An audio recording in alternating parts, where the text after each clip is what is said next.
ಒಂದು ಕಡೆ ಗಿರೀಶ್ ರೆಡ್ಡಿ ಅವರೇ ಒಂದು ಹೈ ಡ್ರಾಮಾವನ್ನ ಕ್ರಿಯೇಟ್ ಮಾಡಿದ್ರು. ನಮ್ಮ ಜನತಾ ಟಿವಿ ಪ್ರತಿನಿಧಿ ಅವರ ಆಸ್ಪತ್ರೆಗೆ ತೆರಳಿದಾಗ ಇಲ್ಲೇನೋ ದೊಡ್ಡ ತಪ್ಪಾಗಿದೆ ಅನ್ನೋ ರೀತಿಯಲ್ಲಿ ಅವರೇ ಬಿಹೇವ್ ಮಾಡ್ತಾ ಇದ್ರು. ಅದರ ಮಧ್ಯೆ ಎಂಟ್ರಿ ಕೊಟ್ಟಿದ್ದೆ ವಿವಿ ಪುರಂ ಠಾಣೆಯ ಇನ್ಸ್ಪೆಕ್ಟರ್ ಧರ್ಮೇಂದ್ರ ಅವರು ಬಂದು ಇದಕ್ಕೆ ಮತ್ತೊಂದಿಷ್ಟು ಮಸಾಲ, ಉಪ್ಪು, ಖಾರ, ಒಗ್ಗರಣೆ ಎಲ್ಲ ಹಾಕಿ ಈ ಒಂದು ಸೀನ್ ಅನ್ನ ಮತ್ತಷ್ಟು ರಂಪ ಮಾಡಿದ್ದಾರೆ. ಮಾಡಿ ಇಲ್ಲಿ ಮತ್ತೆ ಗಿರೀಶ್ ರೆಡ್ಡಿ ಅವರಿಗೆ ಹೇಳ್ತಾರಂತೆ, ಇವರ ವಿರುದ್ಧ ನೀವೇ ದೂರು ಕೊಡಿ, ನಾವು ತಗೊಳ್ತೀವಿ ಅನ್ನೋ ಮಾತನ್ನ ಕೂಡ ಆಡಿದ್ದಾರೆ. ಹಾಗಾದ್ರೆ ಇವ್ರು ಯಾಕೆ ಗಿರೀಶ್ ರೆಡ್ಡಿ ಅವರಿಗೆ ಜನತಾ ಟಿವಿ ವರದಿಗಾರನ ಮೇಲೆ ಎತ್ತಿ ಕಟ್ಟುವಂತ ಕೆಲಸವನ್ನ ಇನ್ಸ್ಪೆಕ್ಟರ್ ಯಾಕೆ ಮಾಡಿದ್ರು? ಒಳಗೋಗಿ ಬರೋ ಅಷ್ಟರಲ್ಲಿ ಏನೆಲ್ಲ ನಡೀತು ಅನ್ನುವಂಥದ್ದು ಮೂಡ್ತಾ ಇರುವಂತ ಪ್ರಶ್ನೆಗಳು. ಇದ್ರ ಬಗ್ಗೆ ಮತ್ತಷ್ಟು ಮಾತಾಡ್ತಾ ಹೋಗೋಣ ದರ್ಶನ್ ಹತ್ರ. ದರ್ಶನ್, ಇಲ್ಲಿ ಒಂದು ಕಡೆ ಗಿರೀಶ್ ರೆಡ್ಡಿ ಅವರೇ ಇಷ್ಟೆಲ್ಲ ಸೀನ್ ಗಳನ್ನ ಮಾಡ್ತಾ ಇದ್ರು, ಅದರ ಮಧ್ಯೆ ಮತ್ತೆ ವಿವಿ ಪುರಂನ ಇನ್ಸ್ಪೆಕ್ಟರ್ ಆಗಿರುವಂತಹ ಧರ್ಮೇಂದ್ರ ಅವರು ಕೂಡ ಎಂಟ್ರಿ ಕೊಡ್ತಾರೆ. ಅವರು ಎಂಟ್ರಿ ಕೊಟ್ಟು ಮತ್ತೊಂದಿಷ್ಟು ಉಪ್ಪು ಖಾರ ಹಾಕಿ ಅಲ್ಲೊಂದಿಷ್ಟು ಹುಳಿ ಹಿಂಡಿ ಇವ್ರು ನಿಮ್ಮ ವಿರುದ್ಧ ಗಿರೀಶ್ ರೆಡ್ಡಿ ಅವರ ವಿರುದ್ಧ ಎತ್ತು ಕಟ್ಟುವಂತ ಪ್ರಯತ್ನವನ್ನ ಮಾಡ್ತಾರೆ ಅನ್ನುವಂಥದ್ದು ಈಗ ಬರ್ತಾ ಇರುವಂತ ಮಾಹಿತಿ. ಇದ್ರ ಬಗ್ಗೆ ಹೇಳೋದಾದ್ರೆ ಖಂಡಿತ ಏನಂತಂದ್ರೆ ಜನತಾ ಟಿವಿಯಲ್ಲಿ ಇರ್ತಕ್ಕಂತ ಯಾವುದೇ ಒಂದು ಸುದ್ದಿ ಆಗ್ತಿದೆ ಅಂದ್ರೆ ಅದಕ್ಕೆ ವಿತೌಟ್ ದಾಖಲೆ ಯಾವುದೇ ರೀತಿ ಸುದ್ದಿ ಆಗಲ್ಲ. ಯಾಕಂದ್ರೆ ದಾಖಲೆ ಇಟ್ಕೊಂಡೇ ಒಂದು ಸುದ್ದಿಯನ್ನು ಮಾಡ್ತಾರೆ. ಅದೇ ರೀತಿಯಾಗಿ ಇವ್ರ ಮೇಲೆ ಇರ್ತಕ್ಕಂಥ ಆರೋಪಗಳ ಬಗ್ಗೆ ಕೇಳೋದಕ್ಕೆ ಒಂದು ಅಂದ್ರೆ ಯೂರಾಲಜಿ ಸಂಸ್ಥೆಗೆ ಹೋಗಿರ್ತಾರೆ. ಆದ್ರೆ ಹೋಗಿದಂತ ಸಂದರ್ಭದಲ್ಲಿ ಮಾಹಿತಿ ಕೊಡ್ತಾ ಇರ್ತಾರೆ. ಅವರು ಸಹ ಗಿರೀಶ್ ರೆಡ್ಡಿ ಅವರು ಚೆನ್ನಾಗಿ ಪ್ರತಿಕ್ರಿಯೆಯನ್ನು ಕೊಡ್ತಾ ಇರ್ತಾರೆ. ಜೊತೆಗೆ ಇವ್ರು ಮಾತಾಡೋ ಸಂದರ್ಭದಲ್ಲಿ ಒಬ್ಬ ಡಾಕ್ಟರ್ ಕೂಡ ಬರ್ತಾರೆ. ಬಂದ್ಬಿಟ್ಟು ನೀನ್ ಯಾಕೆ ಮಾತಾಡ್ತೀವಿ, ನಿನ್ಗೇನು ಅವಶ್ಯಕತೆ ಐತೆ, ಯಾಕಂದ್ರೆ ಆರೋಪ ಡಾಕ್ಟರ್ ಬಂದು ಅವರನ್ನ ಡೈರೆಕ್ಟರ್ ಚೇಂಬರ್ ಕಳಿಸ್ತಾರೆ. ಡೈರೆಕ್ಟರ್ ಚೇಂಬರ್ ಹೋಗ್ಬಿಟ್ಟು ಅಂದ್ರೆ ಅವ್ರ ನಮ್ಮ ಹತ್ರ ಮಾತಾಡಿದ್ರು ನೇರವಾಗಿ ಪರ್ಸನಲ್ ಹೊರಟೋಗ್ತಾರೆ. ತದನಂತರ ಡೈರೆಕ್ಟರ್ ಸರ್ ಅವ್ರು ಇಂಟ್ರಾಕ್ಷನ್ ಮಾಡ್ಬೇಕು, ಅವ್ರ ಹತ್ರ ಮಾತಾಡ್ಲೇಬೇಕು ನಾವು ಅಂತೇಳಿ ಅವ್ರು ಹೇಳಿರ್ತಾರೆ. ಹಾಗಾಗಿ ನಾವು ಡೈರೆಕ್ಟರ್ ಸಾಹೇಬ್ರನ್ನ ಮೀಟ್ ಮಾಡೋದಕ್ಕೆ ಅಂತ ಹೇಳಿ ಹೋಗಿರ್ತೀವಿ. ಆ ಸಂದರ್ಭದಲ್ಲೂ ಸಾಕಷ್ಟು ಏನಿದೆ ಅವರು ಯಾವ್ದೇ ಕಾರಣಕ್ಕೂ ಮೀಡಿಯಾದವ್ರನ್ನ ಅಂದ್ರೆ ಮಾಧ್ಯಮದ ಪ್ರತಿನಿಧಿಗಳನ್ನ ಒಳಗಡೆನೆ ಬಿಟ್ಕೊಳ್ಳೋದಲ್ಲ. ಅವರು ಏನಾಗುತ್ತೋ ಏನೋ ಒಂದು ಕತೆ ಕಟ್ಟಿ ಹೊರಕಚ್ಚುವಂತ ಪ್ರಯತ್ನಗಳು ಹಿಂದೇನು ಸಾಕಷ್ಟು ಬರೀ ಮಾಡಿದ್ರು. ನಿನ್ನೆ ಅದೇ ರೀತಿಯಾಗಿ ಮಾಡಿದ್ರು. ತದನಂತರ ನಾನು ಮತ್ತೆ ನಮ್ಮ ಛಾಯಾಗ್ರಾಹಕರು ಹೊರಗಡೆ ಬರಂತ ಸಂದರ್ಭದಲ್ಲಿ ಪೊಲೀಸ್ ಠಾಣೆಗೆ ಇನ್ಸ್ಪೆಕ್ಟರ್ ಅಂದ್ರೆ ಸ್ಟೇಷನ್ ಇಂದ ಇವ್ರು ಯಾರೋ ನೆಫ್ರೋ ಯೂನಿವರ್ಸಿಟಿಗೆ ಸಂಸ್ಥೆ ಆಸ್ಪತ್ರೆಗೆ ಇನ್ಸ್ಪೆಕ್ಟರ್ ಕೂಡ ಎಂಟ್ರಿ ಆಗ್ತಾರೆ. ಅಂದ್ರೆ ಗಿರೀಶ್ ರೆಡ್ಡಿ ಅವರು ಫೋನ್ ಮಾಡಿ ಇನ್ಸ್ಪೆಕ್ಟರ್ಗೆ ಸರ್ ಈ ರೀತಿಯಾಗಿ ಬಂದಿದ್ದಾರೆ ಅಂತಕ್ಕಂಥ ಮಾಹಿತಿಯನ್ನ ಕೊಡ್ತಾರೆ. ಅವರು ಕೂಡ ಅದೇ ಟೈಮ್ಗೆ ಎಂಟ್ರಿ ಆಗ್ತಾರೆ. ತದನಂತರ ಎಂಟ್ರಿ ಆಗಿ ನಾವು ಹೊರಗಡೆ ಬಂದಂತ ಸಂದರ್ಭದಲ್ಲಿ ಮತ್ತೆ ನಮ್ಮನ್ನು ಕರೀತಾರೆ. ಅಂದ್ರೆ ನಾವು ಹೊರಗಡೆ ಹೋಗ್ತಿದ್ದಂತೆ ಇನ್ಸ್ಪೆಕ್ಟರ್ ಕೂಡ ಬಂದು ಕೇಳ್ತಾರೆ. ನೇರವಾಗಿ ಇವರು ಶಿವಲಿಂಗ ಚೇಂಬರ್ಗೆ ಹೋಗಿರ್ತಾರೆ. ಅವ್ರು ಹೊರಗಡೆ ಬಂದ ತಕ್ಷಣ ನಮ್ಮನ್ನು ಕರೀತಾರೆ. ನಾವು ಹೋಗ್ತೀವಿ. ಏನ್ ಮಾಡ್ತಾ ಇಲ್ಲ ಅಂತಕ್ಕಂಥ ಒಂದಷ್ಟು ಮಾತುಗಳು ಕೂಡ ಆಗ್ತದೆ. ಆ ಸಂದರ್ಭದಲ್ಲಿ ಸರ್ ಈ ಒಂದು ಆರೋಪಗಳಿಗೆ ಗಿರೀಶ್ ರೆಡ್ಡಿ ಅವರ ಬಳಿ ಒಂದು ಸ್ಪಷ್ಟನೆಯನ್ನು ಕೇಳೋದಕ್ಕೆ ಬಂದಿದ್ವಿ ಅಂತಕ್ಕಂಥದ್ದು. ಅದೇ ಇನ್ಸ್ಪೆಕ್ಟರ್ ಕಡೆಯಿಂದ ನೇರವಾಗಿ ಬರ್ತಕ್ಕಂಥ ಮತ್ತು ನಿಮ್ಗೆ ಏನೋ ಬೆದರಿಕೆ ಹಾಕಿದ್ರೆ ಬಂದು ಕಂಪ್ಲೇಂಟ್ ಕೊಡಿ ಅಂತ ಗಿರೀಶ್ ರೆಡ್ಡಿ ಅವರನ್ನ ಕೇಳ್ತಾರೆ. ಅದು ಕೇಸ್ ಮಾಡಿ ಅವ್ರ ಮೇಲೆ ಕೇಸ್ ಮಾಡಿ ಅಂದ್ರೆ ಕೇಳೋದು ತಪ್ಪು ಅಂತಕ್ಕಂಥದ್ದು. ಯಾಕಂದ್ರೆ ಇವ್ರು ಮಾಡಿರ್ತಕ್ಕಂಥ ಅಕ್ರಮ ಯಾಕಂದ್ರೆ ಇವ್ರು ಮಾಡಿರ್ತಕ್ಕಂಥದ್ದು ಬಡವರ ಒಂದಿಷ್ಟು ಹಣ ಏನಿದೆ ಅವರಿಂದ ಹಣವನ್ನು ಕಿತ್ತು ತಿಂದಿರ್ತಕ್ಕಂಥದ್ದು. ಆ ಒಂದು ಅಕ್ರಮಕ್ಕೆ ಪ್ರಶ್ನೆ ಮಾಡೋದೇ ತಪ್ಪ ಅಂತಕ್ಕಂಥ ಮೊದಲೇ ಪ್ರಶ್ನೆ. ಅವ್ರ ಮೇಲೆ ಕೇಸ್ ಕೊಡಿ ಅಂದ್ರೆ ಜನತಾ ಟಿವಿ ಪ್ರತಿನಿಧಿ ಮೇಲೆ ಕೇಸ್ ಕೊಡಿ ಅಂತಕ್ಕಂಥ ಮಾತುಗಳನ್ನು ಹೇಳ್ತೇವೆ. ಜೊತೆಗೆ ಇಲ್ಲಿ ಮೊದಲೇದಾಗಿ ನಮ್ಮನ್ನ ಒಂದು ಮಾತು ಕೇಳಬೇಕಾಯ್ತು. ಏನ್ ವಿಚಾರ, ಯಾವ ವಿಚಾರಕ್ಕಾಗಿ ನೀವು ಬಂದಿರತಕ್ಕಂಥ ಒಂದು ಮಾತನ್ನ ಕೇಳಬೇಕು. ಹಾಗೆ ನಾವು ಏನನ್ನ ಕೇಳೋದಿಲ್ಲ. ಯಾಕಂದ್ರೆ ಒಂದು ವಿಚಾರನೇ ಗೊತ್ತಿಲ್ಲ ಏನಾಗಿದೆ ಅಂತಕ್ಕಂಥದ್ದು. ಮೊದಲೇದಾಗಿ ವಿಚಾರವನ್ನು ತಿಳ್ಕೊಂಡಿಲ್ಲ. ಬಂದ್ರೆ ಕೇವಲ ಒಂದು 2 ನಿಮಿಷಗಳಲ್ಲೇ ನಮ್ಮ ಮೇಲೆ ಗರಂ ಆಗ್ತಾರೆ. ಏನಾಗಿದೆ, ಯಾವ ವಿಚಾರಕ್ಕಾಗಿ ಬಂದಿರೋದಕ್ಕೆ ಕೇಳೋದು ಸೂಚನೆ ಕೂಡ ಇನ್ಸ್ಪೆಕ್ಟರ್ ಕೂಡ ಇಲ್ಲ.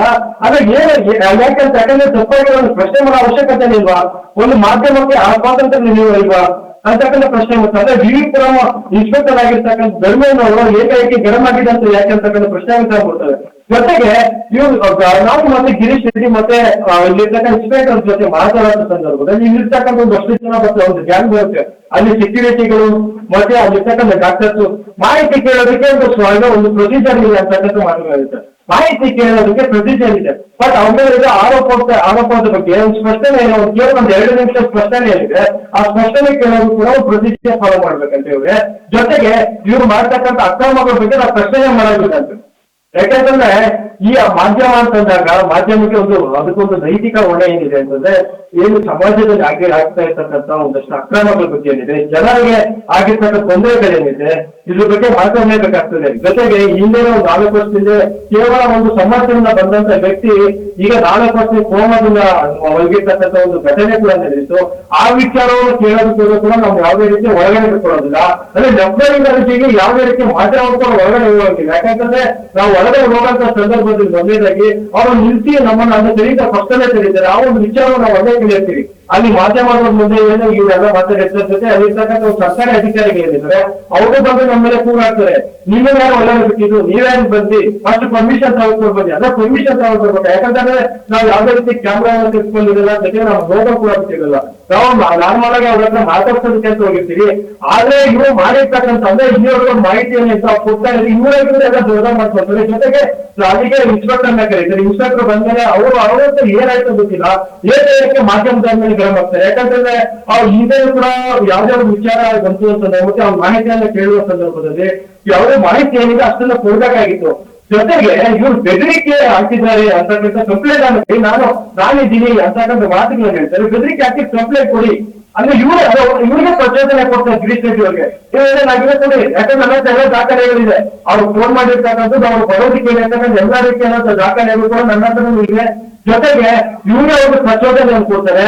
ಗಿರೀಶ್ ರೆಡ್ಡಿ ಅವರು ಅನ್ಯರಿಗೂ ಕೂಡ ಯಾವುದೇ ರೀತಿಯ ಮಾತುಗಳನ್ನು ಮಾತಾಡಿರೋದಿಲ್ಲ. ಇವ್ರು ಯಾವಾಗ ಬೆದರಿಕೆ ಅನ್ನೋದು ಕಂಪ್ಲೇಂಟ್ ಅಂತ ಇನ್ಸ್ಪೆಕ್ಟರ್ ಹೇಳ್ತಾರೆ, ಆಗ ಅವ್ರಿರ್ತಕ್ಕಂಥ ಜೊತೆಲಿದ್ದರು ಒಂದಷ್ಟೇ ಹೇಳ್ತಾರೆ.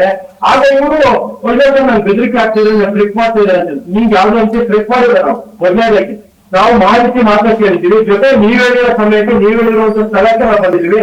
ಅದರಲ್ಲೂ ನಾನು ಆಸ್ಪತ್ರೆಯಲ್ಲಿ ಬೇಡ ಹೊರಗಡೆ ಮಾತಾಡೋದು ಸರ್, ಅದು ಈಚೆ ಕಡೆ ಬನ್ನಿ ಅಂತ ಹೇಳಿದ್ದೀನಿ. ಅವ್ರಿಲ್ಲ ಸರ್ ನಾನು ಹೊರಗಡೆ ಅನ್ಸಿದ್ದು, ನಾನು ಹೊರಗಡೆ ಮಾತಾಡೋದು, ನಾನು 4 ಗಂಟೆ ಡ್ಯೂಟಿ ಮುಗಿದ. ಜೊತೆಗೆ ಅವ್ರು ಹೇಳ್ತಕ್ಕಂಥದ್ದು ಅಂತಂದ್ರೆ ಅವ್ರು ಕೆಲಸ ಮಾಡೋಂಥ ಟೈಮಲ್ಲಿ ಡಿಸ್ಟರ್ಬ್ ಮಾಡಿದೆ ಅಂತ ಯಾವುದೇ ಕಾರಣಕ್ಕೂ ಮಾಡಿಲ್ಲ ಸರ್. ನಾವು ಮಾಡಿರುವಂತದ್ದು ಮೊದಲೇ ಕೂಡ ಫೋನ್ ಮಾಡ್ತಕ್ಕಂಥದ್ದು ತಾವೊಂದು ಕೇಸಲ್ಲಿ ಸರಿಯಾಗಿ ಇದ್ರಿ ಅಂತ ನಮ್ಗೆ ಗೊತ್ತಿಲ್ಲ. ಯಾಕಂದ್ರೆ ನೀವು ಎಲ್ಲಿದ್ರೆ ನಮ್ಗೆ ಗೊತ್ತಿಲ್ಲ. ದರ್ಶನ್ ಈ ರೀತಿಯಾಗಿ ಅವ್ರು ಬಂದ್ರು ದಿಢೀರ್ ಅಂತ ಹೇಳಿ ಬಂದ್ರು ಅನ್ನುವಂತ ಮಾಹಿತಿನ ನೀವು ಕೊಡ್ತಾ ಇದ್ದೀರಾ. ಇನ್ಸ್ಪೆಕ್ಟರ್ ದಿಢೀರ್ ಅಂತ ಹೇಳಿ ಬರೋದಕ್ಕೆ ಏನ್ ಕಾರಣ ಆಗದೆ? ಮೊದಲಿಂದ ಇವ್ರ ಮಧ್ಯ ಕಾಂಟ್ಯಾಕ್ಟ್ ಇದೆಯಾ? ಆ ರೀತಿಯಾಗಿ ಬಂದವರು ಒಳಗಡೆ ಚೇಂಬರ್ ಹೋಗ್ತಾರೆ, ಹೊರಗ್ ಬರ್ತಾರೆ, ದಿಢೀರ್ ಅಂತ ಹೇಳಿ ನಿಮ್ಮ ಮೇಲೆ ಗರಂ ಆಗ್ತಾರೆ. ಇದನ್ನೆಲ್ಲ ನೋಡಿದಾಗ ನಿಮ್ಗೆ ಏನ್ ಅನ್ಸ್ತು? ನಿಜವಾಗ್ಲೂ ಇವರಿಂದ ಮೊದ್ಲಿಂದಾನು ಇವ್ರ ಮಧ್ಯ ಕಾಂಟ್ಯಾಕ್ಟ್ ಏನಾದ್ರು ಇದೆ ಅಂತ ಅನ್ಸುತ್ತಾ? ಹಾಗಾದ್ರೆ ಖಂಡಿತ. ಯಾಕೆ ಅಂತಂದ್ರೆ ನಾವು ಕೇವಲ ಇಲ್ಲಿ ಹೊರಗಡೆ ಬರೋಂಥ ಸಂದರ್ಭ ಅವರು ಎಂಟ್ರಿ ಆಗ್ತಾರೆ. ಅಂದ್ರೆ ಮಾಧ್ಯಮದವ್ರಿಗೆ ಯಾವುದೇ ರೀತಿ ಹೋಗಿಲ್ಲ, ನಾವು ಹೊರಗಡೆ ಹೋಗೋದಕ್ಕೆ ಯಾವುದೇ ಅಧಿಕಾರ ಇಲ್ಲ. ಪೊಲೀಸ್ ಅವ್ರಿಗೆ ಮಾತ್ರ ಹೊರಗಡೆ ಹೋಗ್ತಕ್ಕಂಥ ಅಧಿಕಾರ ಇದೆ, ಏನ್ ಬೇಕಾದ್ರೂ ಮಾತಾಡುವಂತ ಅಧಿಕಾರ ಇದೆ. ಅದನ್ನ ಒಪ್ಕೊಳ್ಳೋಣ. ಯಾಕಂತಂದ್ರೆ ಈ ರೀತಿಯಾಗಿ ಆಗಿರ್ತಕ್ಕಂಥದ್ದು ಯಾಕೆ ಮಾಧ್ಯಮದಲ್ಲಿ ಯಾಕೆ ಹೋಗ್ಬಾರ್ದು ಅಂತ.